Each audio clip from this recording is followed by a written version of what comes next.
Hello दोस्तों, आप सभी को मेरे यूट्यूब चैनल पर स्वागत है। तो हम सीटेट एग्ज़ाम, जो आने वाले सीटेट एग्ज़ाम है, उसी से रिलेटेड प्रश्न लेकर आए हैं जो काफ़ी इम्पोर्टेंट रहेगा आपके एग्ज़ाम के पर्पज़ से। तो आपको वीडियो अच्छा लगता है तो चैनल को सब्सक्राइब कर लें। तो चलिए देखते हैं प्रश्न है कि अपने छात्रों को समझाने के लिए शिक्षक को किस बात का ज्ञान होना चाहिए।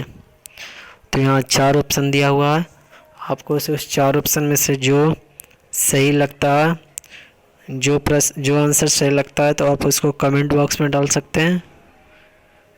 और यदि चैनल पर पहली बार हैं तो चैनल को सब्सक्राइब कर लीजिए।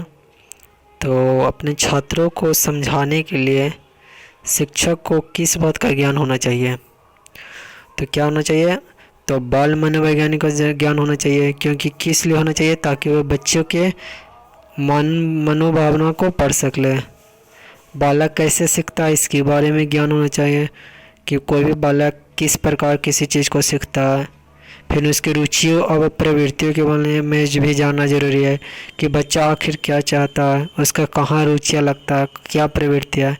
यानी सारे बात उसके फेवर में है, तो यानी सारी ऑप्शन सही है। अगला प्रश्न है, निम्नलिखित में से कौन सी समाजीकरण सोशलाइजेशन के गौण वाहक हो सकते हैं। तो जो समाजीकरण से समझते होंगे कि समाजों को साथ सामंजस्य बैठाना, बच्चों जो समाज के साथ सामंजस्य बैठाना, मतलब उसके साथ उठता बैठता, मतलब उसके व्यवहार को समझता है, उसके साथ परखता है, जांचता है, समाजीकरण कहलाता है। गौण वाहक कौन कौन हो सकते हैं, तो इसका सही आंसर क्या होगा, ऑप्शन नंबर ए। जानते हैं विद्यालय क्या है, समाजीकरण का एक बहुत बड़ा केंद्र है। और आसपास, क्योंकि विद्यालय में देखिए बहुत सारे समाज के विभिन्न वर्गों के लोग विद्यालय में आते हैं, तो बच्चों का समाजीकरण वहाँ बहुत अच्छे तरीक़ा से होता है। क्योंकि विभिन्न बच्चों से क्या करते हैं, बच्चा मिलता है, उसकी भावना को उसके साथ व्यक्त करता है, उसकी भावना को उसके साथ व्यक्त, यानी एक दूसरे से मिलता है, और पास पड़ोस के साथ। तो ये समाजीकरण का आसपास में बच्चा खेलता है, तो ये बहुत मुख्य कारण है। तो ए इसका सही आंसर होगा। क्या होगा, ए सही आंसर होगा। अगला प्रश्न है, ग्रामीण क्षेत्रों के उत्थान का लक्ष्य होना चाहिए। तो जो ग्रामीण क्षेत्रों के उत्थान का लक्ष्य क्या होना चाहिए, तो इसका सही आंसर क्या होगा, ग्रामीण मतलब जानते हैं जहाँ पर मूलभूत सुविधाएं पूर्ण रूप से जो शहरी से तुलना में कम मिलती है। जैसे कि स्वास्थ्य के लिए ग्रामीण इलाके में आप देखते होंगे कि वहाँ पर बड़ा बड़ा हॉस्पिटल नहीं ना रहता है, उसके लिए शहर जाना पड़ता है, लेकिन इस पर सरकार को कम करना चाहिए। तो वही पूरा ग्रामीण क्षेत्रों, हकीकत में तो दूसरा है, क्षेत्रों के उत्थान का लक्ष्य होना चाहिए। तो कैसा होना चाहिए, इसका सही आंसर क्या होगा, ए। प्राइमरी एवं प्रौढ़ शिक्षा का प्रसार, जो प्राइमरी यानी बेसिक और प्रौढ़ शिक्षा को क्या करना चाहिए, प्रसार करना चाहिए, मतलब लोगों को जन लोगों तक पहुंचाना चाहिए। इसीलिए ग्रामीण क्षेत्रों को उत्थान का लक्ष्य यही निर्धारित किया गया। अगला जो प्रश्न है, अभिभावक अपने बालकों के लिए टीचर से आशा करते हैं। तो कोई भी माता पिता अपने बालकों के लिए टीचर से क्या अपेक्षा करते हैं, कोई भी माता पिता बच्चा को स्कूल भेजते हैं तो उसको टीचर से क्या अपेक्षा रहती है। तो इसको सही ऑप्शन आप बताइए आपको, तो इसका सही आंसर क्या होगा, 24 का आंसर डी, ए और बी दोनों, यानी निष्पक्ष व्यवहार की और सहानुभूति एवं प्रेम। मतलब बच्चे में क्या होता है, सहानुभूति हो और प्रेम हो, मतलब सहूलियत की भावना है, उसमें निष्पक्ष व्यवहार है। व्यवहार क्या होता है, जो हम लोग उसको देखते हैं, जो क्या कहते हैं, एक व्यवहार होता है, आंतरिक नहीं, व्यवहार क्या प्रत्यक्ष रूप में दिखाई देता है, तो उसमें क्या हो, निष्पक्ष दिखाई दे, और सहानुभूति एवं प्रेम हो, यानी दोनों इसका सही आंसर है 24 का।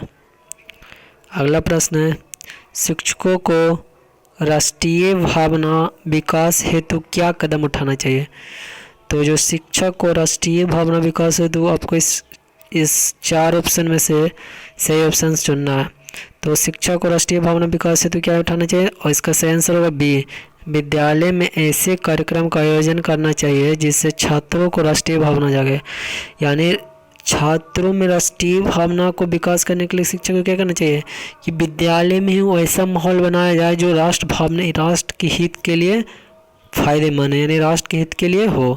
तो इस तरह उसके अंदर की भावना को मतलब वैसा काम कराया जाए, वैसा आयोजन क्रियाकलाप कराया जाए ताकि उसमें जो देश स्तर पर, राष्ट्रीय स्तर पर जो काम होता है उसके भावना वहाँ से स्कूल से दिया जाए। इसका सही आंसर होगा ऑप्शन नंबर बी।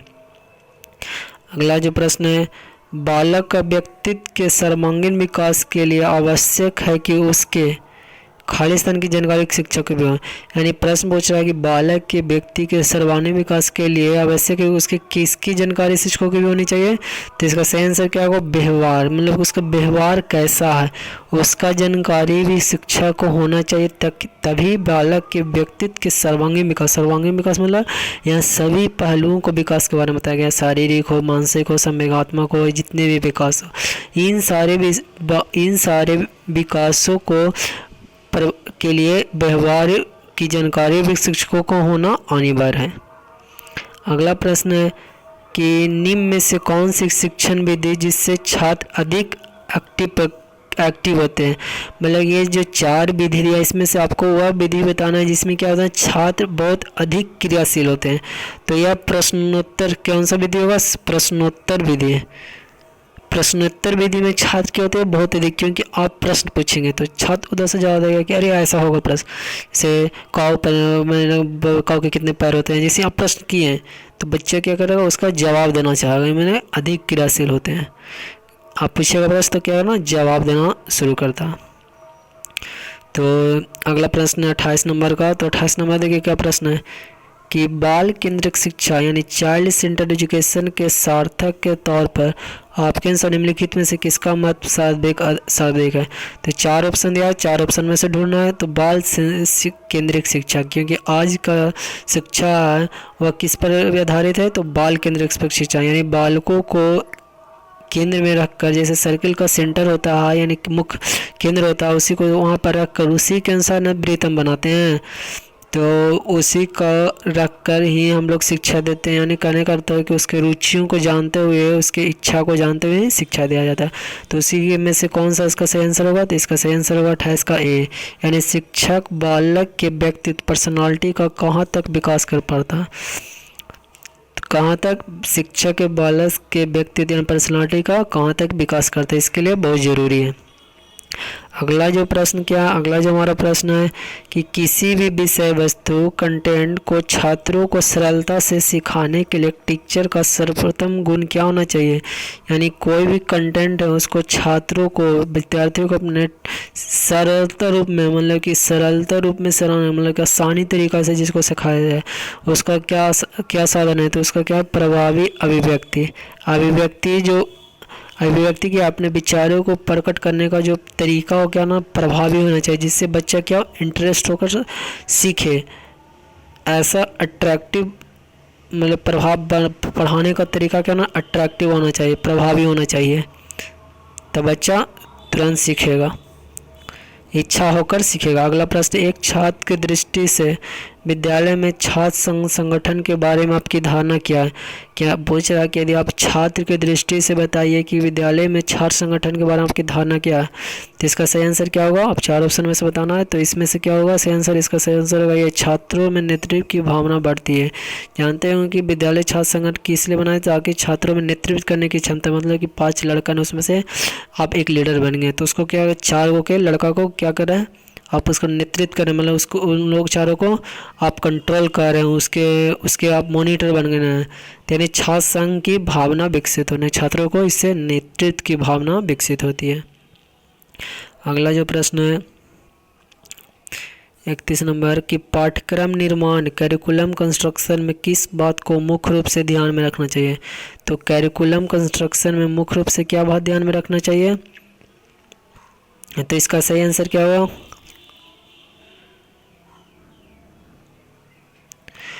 तो इसका सही आंसर होगा ये शिक्षा के उद्देश्य भी और छात्रों की आवश्यकताओं और रुचियों की योग्यता को भी ध्यान में रखा जाना चाहिए।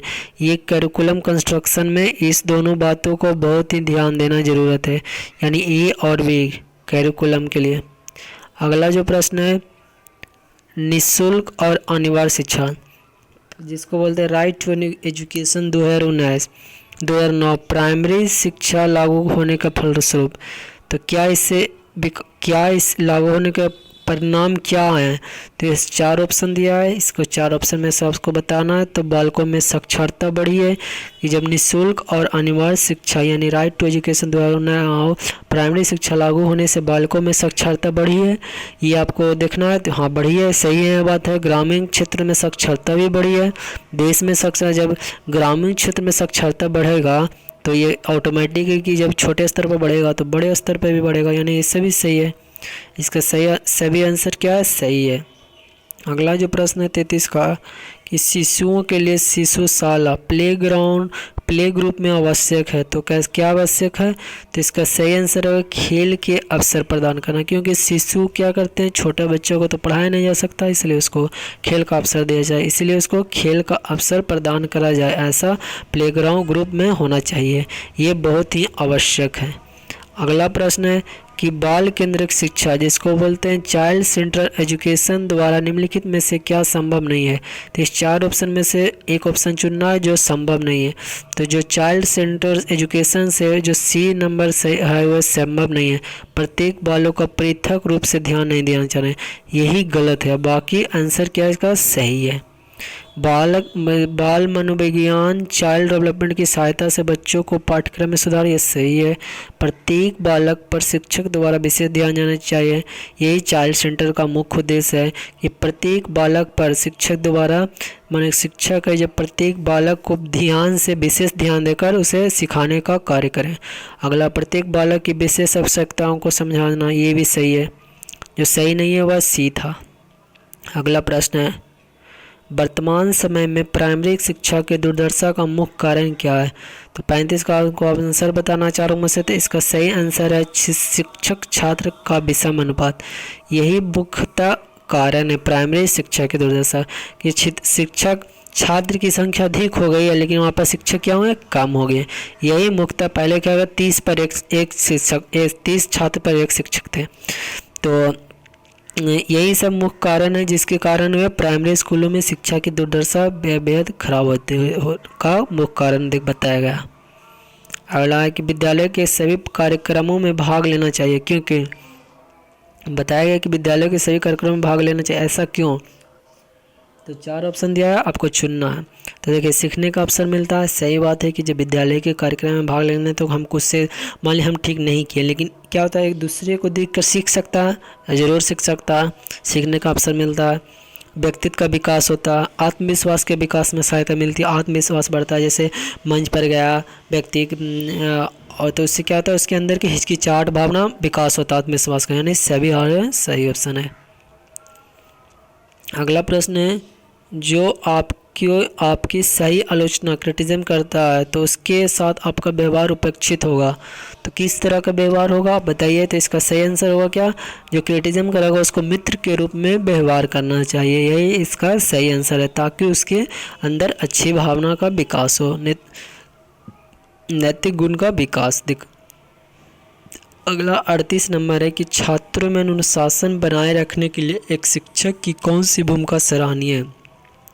तो छात्रों में अनुशासन बनाए रखने के लिए शिक्षक की जो मुख्य भूमिका है उसके 4 ऑप्शन में से सही आंसर होगा 38 का आंसर नंबर डी कि शिक्षक की कक्षा प्रबंधन की क्षमता।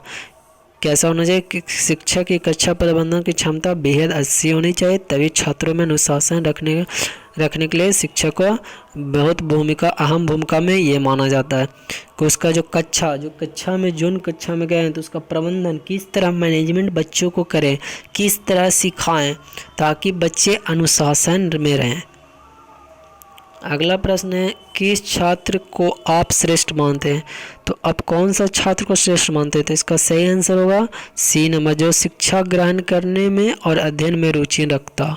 क्या करता है, जो शिक्षा ग्रहण करने में और अध्ययन में रुचि रखता है उस शिक्षक उसको श्रेष्ठ माना जाते हैं। अगला प्रश्न ये अंतिम प्रश्न है कि एक प्रभावी अध्यापक के लिए आवश्यक नहीं है मानते हैं। तो क्या नहीं मानते प्रभावी अध्यापक के लिए। तो इसका सही आंसर है केवल दंड देने वाला, बाकी उनके फेवर में, ये गलत है। मतलब इस आंसर के लिए सही है, लेकिन ये गलत है। यह विषय को रोचक बनाता है, सही है। सृजनशील हो व उत्तम हो, यानी ये सारे प्रभावी शिक्षक के लिए है, लेकिन जो आंसर के अनुसार ये वाला सही है, आंसर नंबर ए। तो ये था आज का हमारा सीटेट एग्जाम के लोग का। आपको बहुत ज़रूरी इस तरह का प्रश्न देखने को मिलता है, मैं चैलेंज करता हूँ। तो यदि वीडियो अच्छा लगता है तो चैनल को सब्सक्राइब करिए। इसी से रिलेटेड हो नहीं, लेकिन इसी से रिलेटेड प्रश्न देखने को मिल सकता है। यदि वीडियो अच्छा लगता है तो चैनल को सब्सक्राइब कर लिए और शेयर करिए।